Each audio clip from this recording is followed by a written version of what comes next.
This story is about a man who is confined to a wheelchair after an accident. He believes others are responsible for his condition and now seeks revenge. Bollywood silver screen presents The Paramedic. In the beginning of this story, we are introduced to Angel, a paramedic who provides medical assistance to people outside the hospital during accidents. Angel has a habit of stealing a valuable item from the patient whenever he arrives at the scene. He did the same tonight. Afterward, he goes home where his girlfriend, Vanessa, is waiting for him. He is extremely possessive of Vanessa, which is why he controls her. They have been planning for a child for quite some time, but Vanessa hasn't gotten pregnant yet. Angel blames her for this, saying that it's a mental block. Mentally, you don't want to get pregnant. The next day, Angel again goes to an old woman's house because she needs medical attention. He steals her valuable watch and ring. He intends to give the ring to Vanessa, but sells the watch to a gangster. He then goes home to where Vanessa is working. He receives a message on her phone. He tells her to reply. Vanessa is busy at work, so she says she'll reply later. Angel suspects Vanessa is having an affair, as this is a habit of hers. He's always suspicious of her. Vanessa then tells Angel that she should go to the hospital and get tested. We've been trying for a child for a long time, but I haven't gotten pregnant yet. Angel thinks it's just a hallucination. So he goes to the hospital and gets tested, where he discovers his sperm count is extremely low. That's why Vanessa hasn't gotten pregnant yet. But he doesn't tell Vanessa this. He says the doctor said they should keep trying.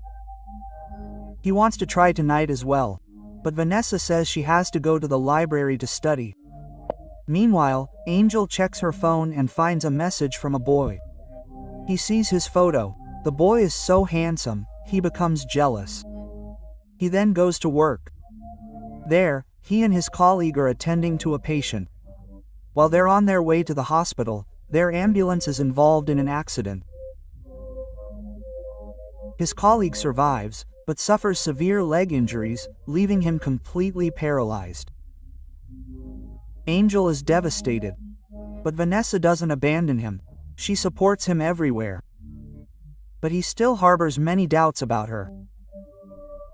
One night, when she's going to the library again, he asks, "Why do you get so dressed up?" He's now harboring doubts about her.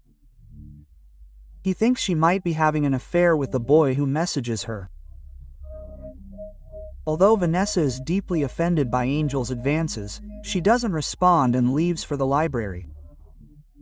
But now he wants to keep an eye on her. The next day, he stumbles upon a YouTube video that reveals an application that, when installed on someone's mobile phone, can track where they go, their location, and who they talk to. Even their camera access is available to others. Angel undergoes extensive therapy to strengthen herself and regain her composure.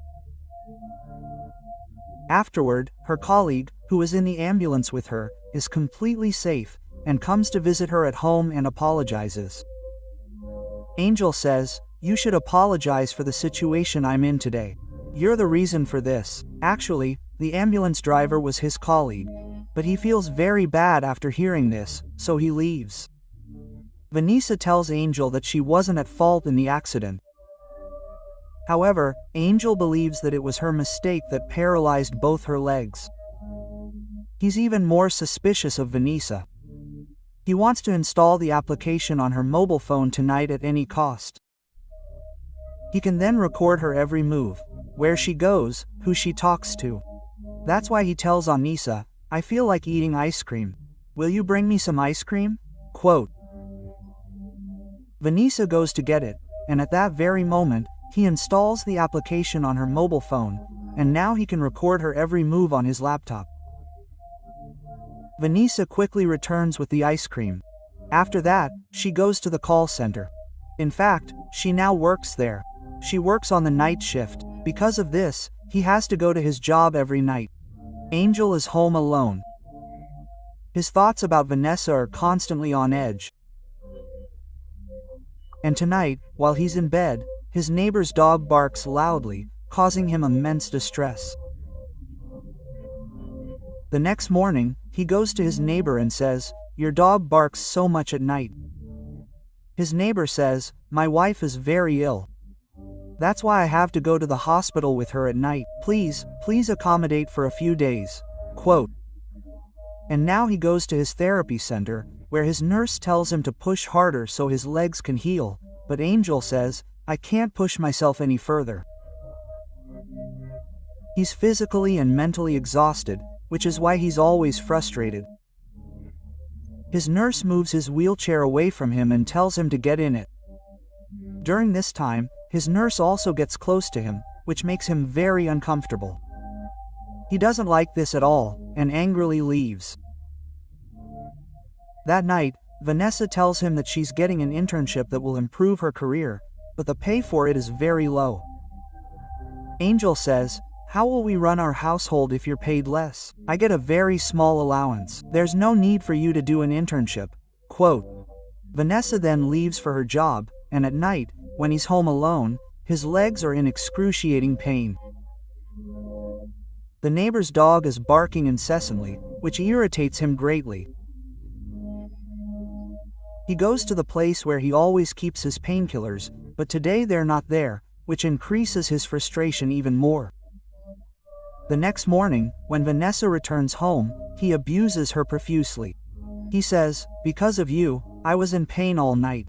Vanessa says she's probably out of painkillers. She immediately goes to get some for him.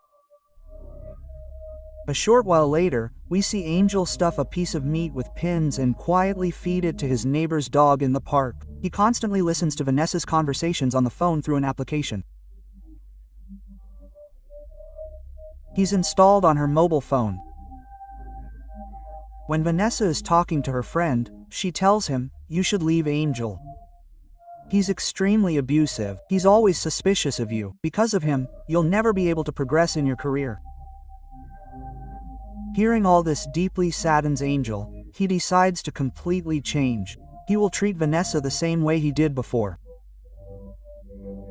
When she returns home, he has organized a wonderful dinner for her, including a dress. During dinner, he tells her that she should accept the internship. "This will make your career even more flourish." Vanessa is very impressed by all this and decides to give this relationship another chance. They try to get intimate, but they can't because Angel doesn't feel anything. Angel then goes to take a shower, and while he's showering, Vanessa notices every message on her mobile phone.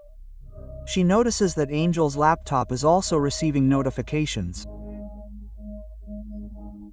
She checks his laptop and discovers that Angel has installed a spy app on her phone, allowing him to monitor her every move. Deeply saddened by this, she takes all her belongings and leaves. When Angel returns from his shower, he sees only one dress hanging in the almirah. It's the same dress he gifted her tonight. He realizes that Vanessa has left him. A few months pass, and Angel is completely alone. But his willpower remains strong. He hates being called physically challenged. He also goes to therapy every day. Vanessa is still on his mind. He stalks her. He sees her with his colleague, the same colleague who was driving at the time of the accident. In fact, Vanessa and his colleague are in a relationship. Angel follows them. They go to a baby shop where they shop for their baby. Angel realizes that Vanessa is expecting a baby, and he wants revenge on his colleague.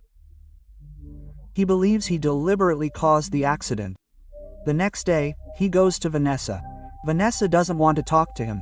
Angel says, "I just wanted to say goodbye to you one last time." Hearing this, Vanessa is deeply saddened and begins to walk with his wheelchair. Angel says, "Your things are left at home. I want you to take them back." Quote. Vanessa goes home with him. The house is completely messed up. He says, "Your things are in the bedroom." When she goes into the bedroom, Angel injects her with an anesthetic. When Vanessa regains consciousness, she is tied to the bed, her mouth gagged, preventing her from screaming. Angel has also turned on loud music, and he takes Vanessa's mobile phone and goes outside. From her mobile, he texts his colleague, "I'm breaking up with you. I can't raise a child with you." Quote. After sending the message, he throws her phone into the water. After returning home, he tells Anissa, "I know you're in a relationship with my colleague. You're pregnant with his child." Quote. Vanessa says, "Let me go." She tries to scream, but he shuts her mouth. Then her neighbor, the same old man whose dog bothered her, arrives at her house and says, "I heard a girl screaming last night. Is Vanessa back?" Quote. He replies, "No, actually, I invited another girl over." Hearing this, her neighbor believes her and leaves. Meanwhile, we see her colleague, who is deeply worried about Vanessa. He comes to meet Angel and tells her, "Vanessa and I were in a relationship. I was going to tell you soon, but she suddenly disappeared. Do you know where she's gone?" Quote. He says, "I don't know anything about it," and his colleague suspects him. He leaves for now. Angel then goes home and tells Vanessa that she should take a nap. When Vanessa tries to get up, she realizes her legs aren't working. In fact, he has injected Vanessa's legs with a drug that has weakened her. She can't even stand on her own, and Angel is deeply enjoying this. It seems that seeing Vanessa suffer is his life's purpose. One night, while they are having dinner, he tells Vanessa that if it's a girl, he'll decide the name, and if it's a boy, she'll decide. While he's making various plans for the child, Vanessa smashes a bottle over his head and tries to escape, screaming loudly. But when she approaches the door, she can't open it because she can't stand on her own. Taking advantage of this, Angel injects her, causing her to faint. However, her cries are heard by her neighbors. His neighbor comes in again and says, "I heard someone screaming from here. I know Vanessa is home." Quote. He enters the house and finds Vanessa unconscious. But before he can inform anyone, Angel attacks and kills him. He then calls the same gangster to whom he used to sell the stolen goods from the crime scene. The gangster quickly arrives and takes away the body of the old man, his neighbor, in exchange for some money. He also wants revenge on his colleague. He knows that Vanessa has the keys to his house. He takes her keys and hides in the shower area of her house. When her colleague arrives, he injects her with an injectable drug, causing her to die. The police soon discover that Angel's colleague is dead. In fact, his colleague had already called the police and told them everything about Vanessa. He also mentioned Angel's name and said he suspected her. That's why the police come to Angel's house. Angel says, "I don't know anything about this." The police find a lot of pain medications there, including one that can cause a person to lose their senses completely. Angel says, "My legs hurt a lot, that's why I have to take the medicine." The police believe him and leave. After a while, Vanessa regains consciousness. Today, he has prepared a delicious breakfast for her. He says that good food is essential for the baby to be born. He also still has the ring he stole from an old lady's house. He shows it to Vanessa and asks, "Will you marry me?" Vanessa knows full well that at this point, she must obey Angel's every word. So she agrees, much to Angel's delight. She wants to win Angel's trust so she can escape when she gets the chance. Vanessa says, "I have to go to the bathroom." Angel leaves her there. He knows her legs no longer work. That's why he doesn't suspect her at all. While Vanessa is in the bathroom, she starts rummaging around. She knows there's a nail cutter there, and it also has a small knife. That's why she keeps the nail cutter with her. Her health deteriorates significantly at night. So Angel leaves the house to get her medicine, and after he leaves, Vanessa drags herself to the door, which is locked from the outside. She uses the knife in the nail cutter to open it and somehow manages to reach the elevator. But then Angel returns, having forgotten something at home. He sees Vanessa trying to escape, so he attacks her. Vanessa wants to leave at any cost. This is her last chance. If she doesn't escape today, she'll never be able to escape. So she attacks Angel with the knife in her nail cutter and tries to push him down from above. But Angel grabs her leg. If he falls, he'll take the fat with him. But Vanessa then attacks his arm with the knife, causing him to lose his legs and fall from a height. A few weeks later, we see Angel in the hospital. He's completely paralyzed. He can't even speak. He breathes through a tube. Now, Vanessa arrives at the hospital, fully recovered. She's about to give birth. She tells Angel, "Now I'll take care of you myself," and takes him with her, pushing his wheelchair. A strange smile appears on Vanessa's face, revealing that her revenge isn't complete yet. She still wants to avenge the torture she inflicted on Vanessa, and with that, the film and story conclude. We hope you enjoyed this story.